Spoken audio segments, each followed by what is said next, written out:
and welcome to Tony Robbins, day 4, Become Unshakable, the best takeaways.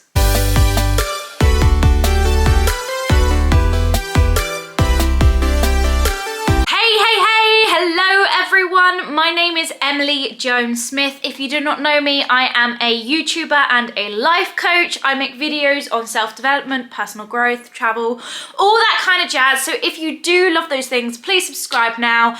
I'm trying to get to 2,000. I'm like 10 subscribers away and it means so much to me. So please subscribe, like, comment, and yeah, let's get into it. Day 4 of Become Unshakable was all about relationships. Tony said that the most pleasure and the most pain people are usually feeling within their lives currently is because of relationships. He speaks about relationships, about love, but not just love, passion as well. There are many fears in the human existence, but the two main core biggest fears that humans have, the first one is not being enough, not being smart enough, not being cool enough, not being successful enough, not being rich enough, not being skinny enough, not being fat enough, not being enough of enough, not being enough. And the second fear is linked to the first fear because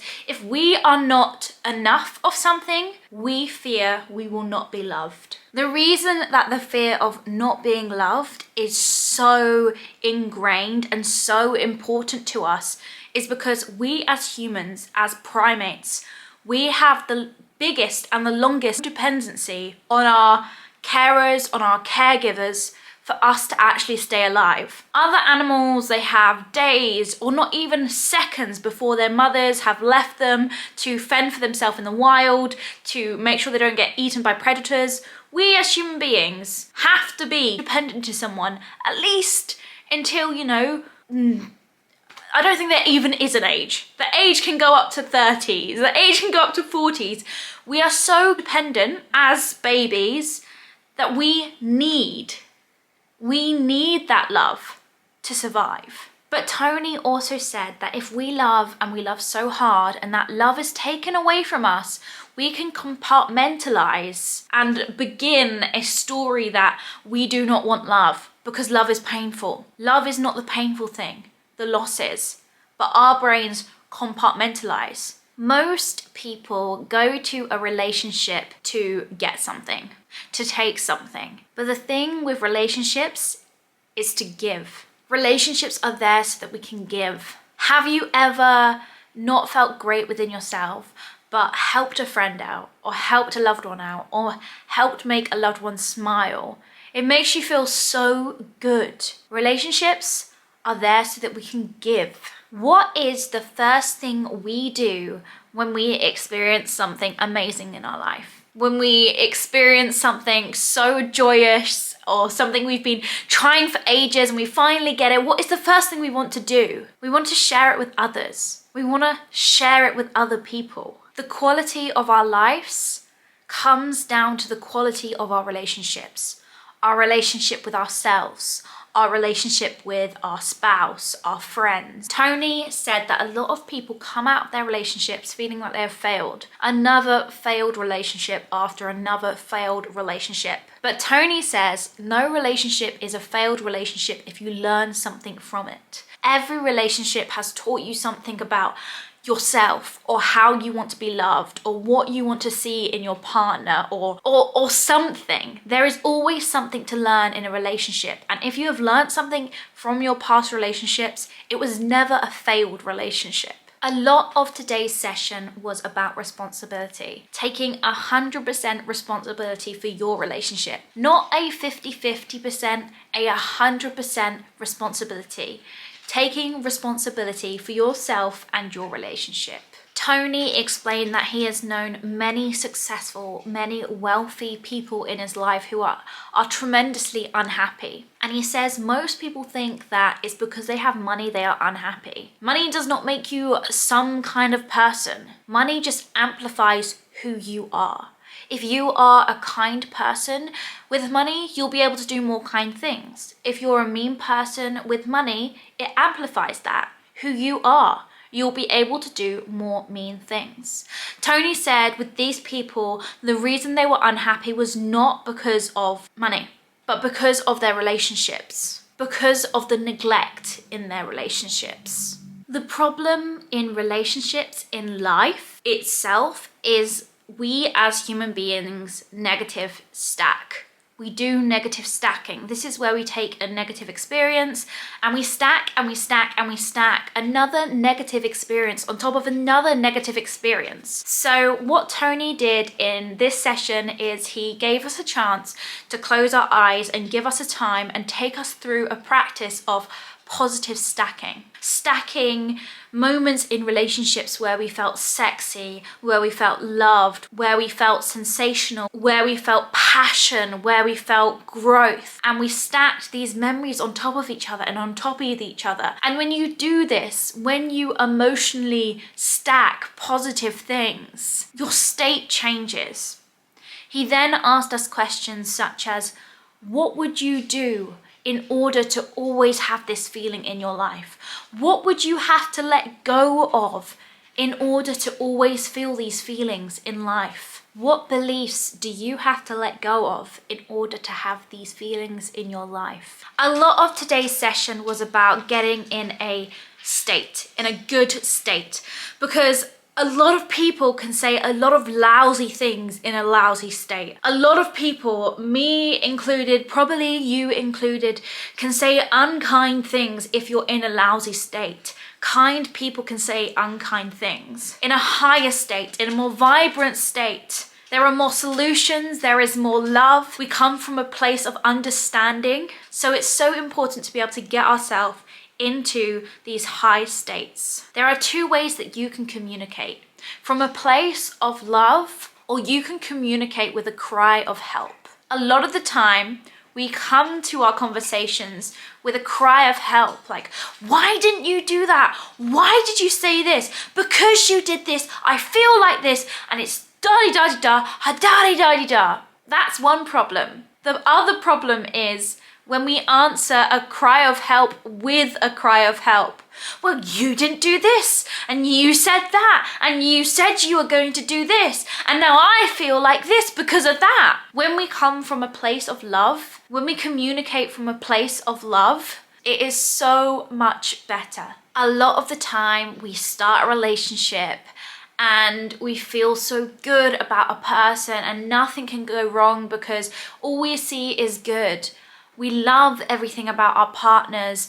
We can't see any bad. But when the chemistry dies down and the frustration kicks in, we start to change our identity with this person. We start to think, well, they don't care, or they don't do this anymore, or they're not that kind of person. And in the beginning, all the things that we loved about someone turns into things and the reasons we hate them or despise them, or the things that we loved now anger us, frustrate us, annoy us. Because what happens in relationships is what happens in all of life.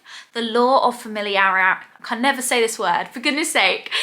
Because what happens in life is what happens in life. The law of familiarity. I cannot say the word, we're just gonna have to deal with it.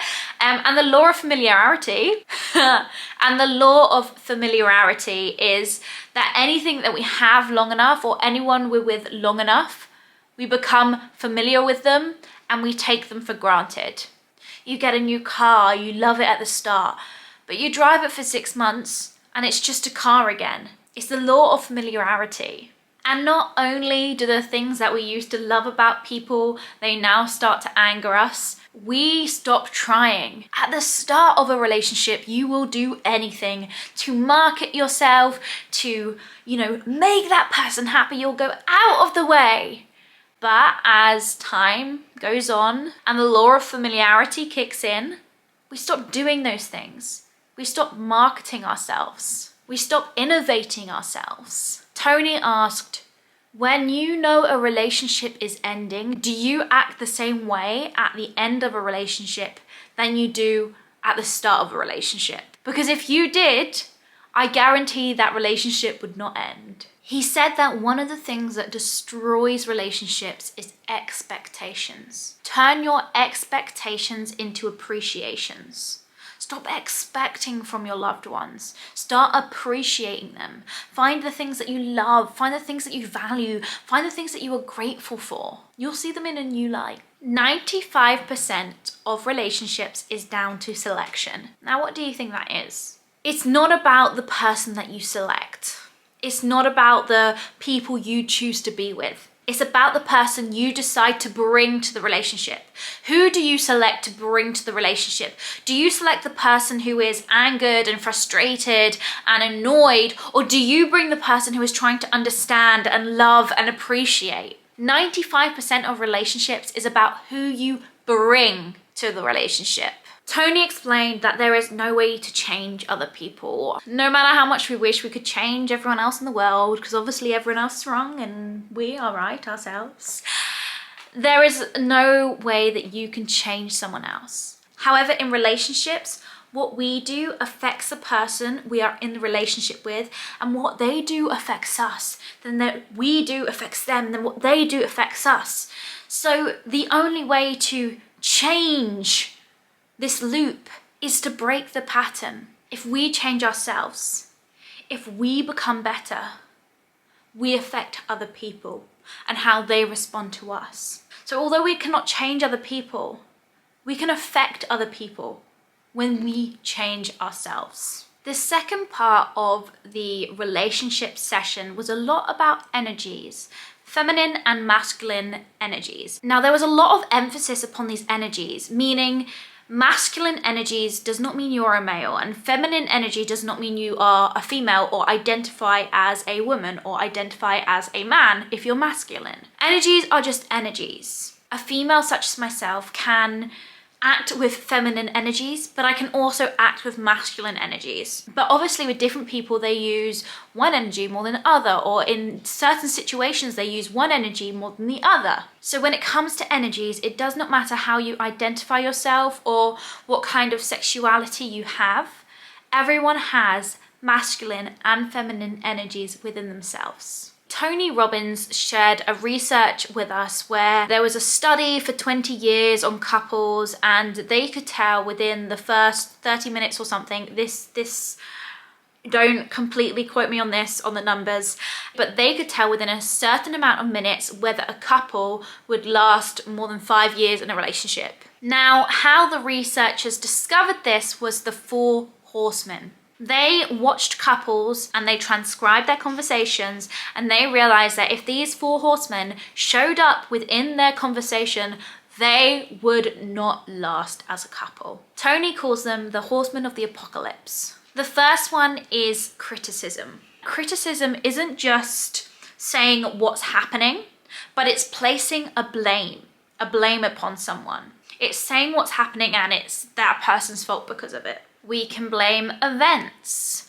It's COVID's fault that I am unsuccessful. It's COVID's fault that I don't have many friends. And it's COVID's fault that I'm feeling really insecure right now. That's blame. We can also blame others.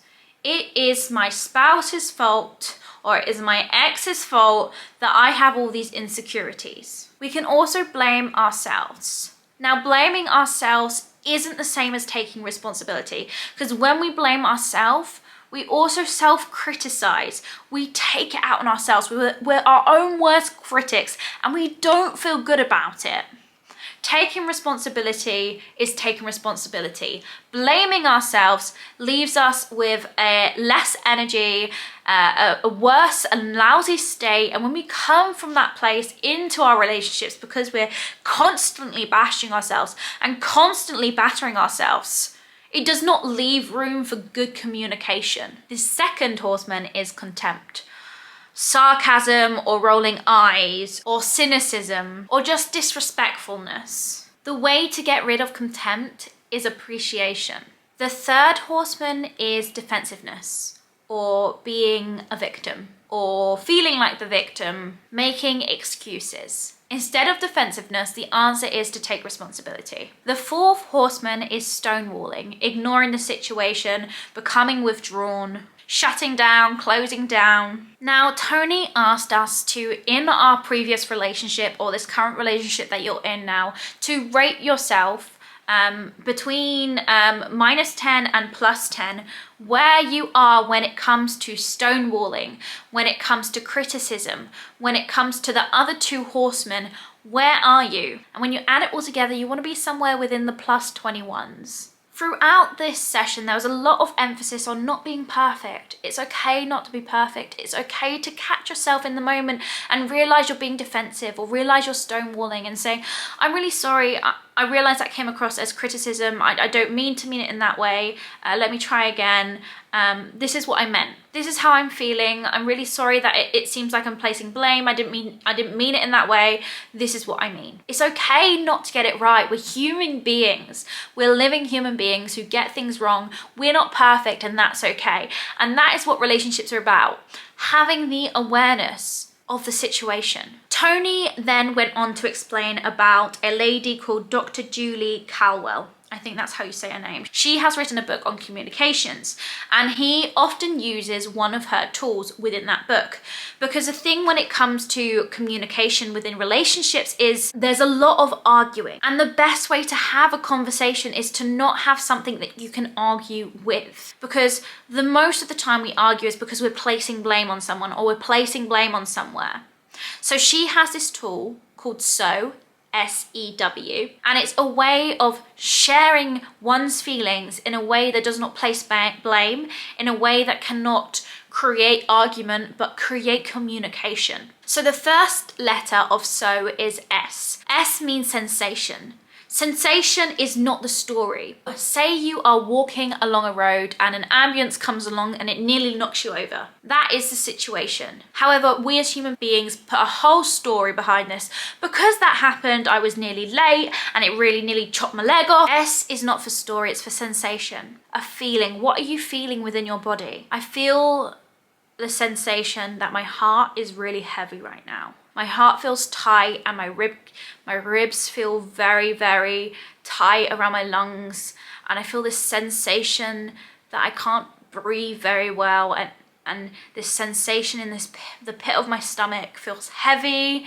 What is the sensation? E is for the emotion. Now, Dr. Caldwell said that there's 5 main emotions, and other emotions can be put within those emotions. So the 5 emotions are sad, mad, which underneath that can be like frustrated, angry, all those kind of words. Scared, so you can have fearful, frightened. Glad, which is joy, which is whatever other words that come with glad, can't think of any right now. And then excited. So once you have said your sensations, I feel this pit in my stomach that is so low and it feels so heavy. Also, my heart feels so heavy. The emotion I'm feeling is sad. And then the W in SEW is want. What do you want? Because the thing is, most of us don't know what we want.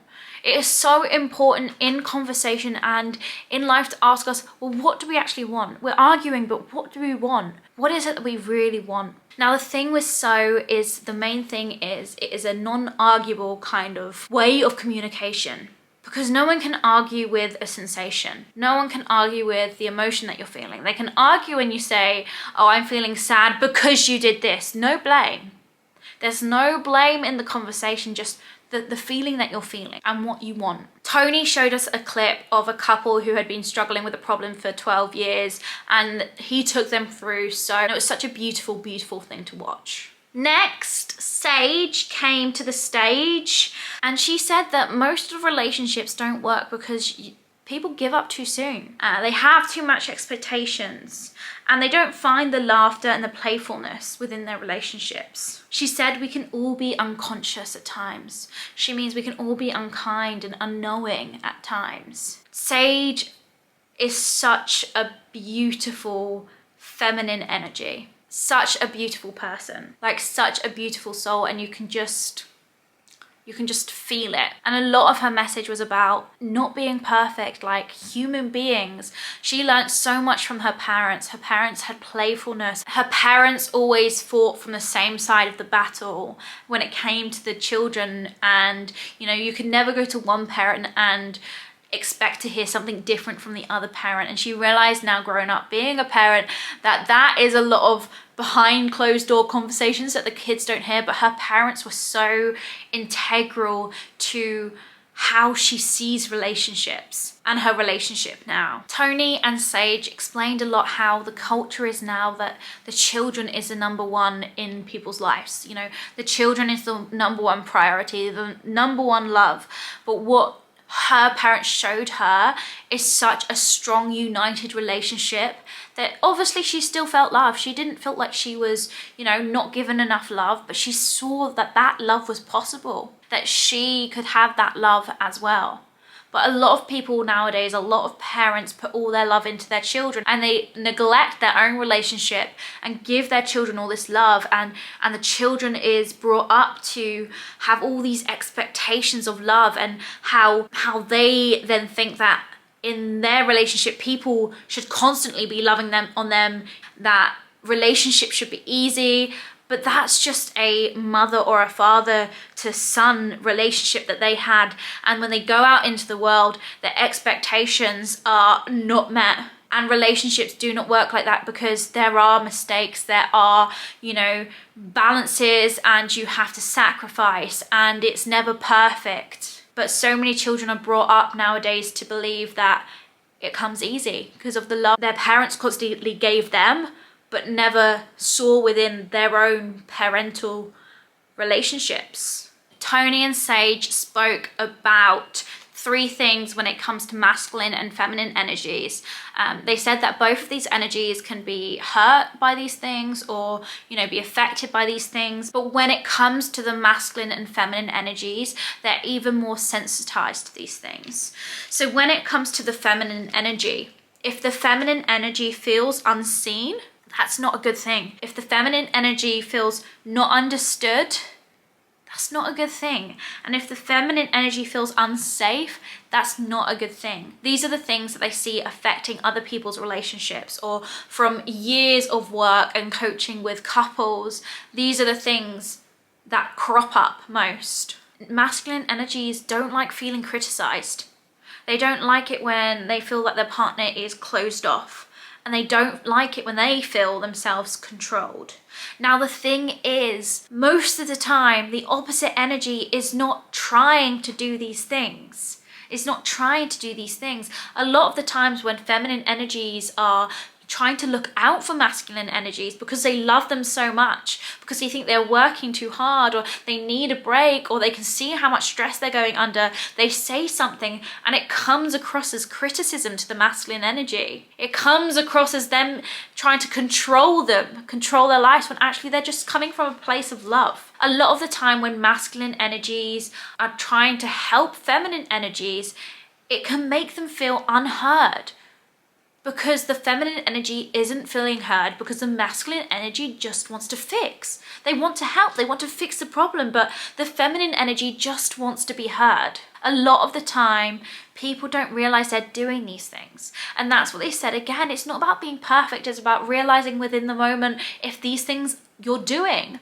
I'm really sorry that sound controlling, or I sound like I was criticizing you. I really didn't mean that. I understand you. I'm trying to understand you. Can you explain more to me? Tell me how that feels. And that, my friends, was day 4 on the Become Unshakable challenge. If you've enjoyed this video, I really would appreciate if you subscribe. If you can get the replays, like the content, like I know I've given the best takeaways, but just being there and actually hearing Tony speak and Sage speak is incredible. I've done other videos on their challenges. So if you want more content like this, go check out my other videos, and hopefully I'll see you tomorrow.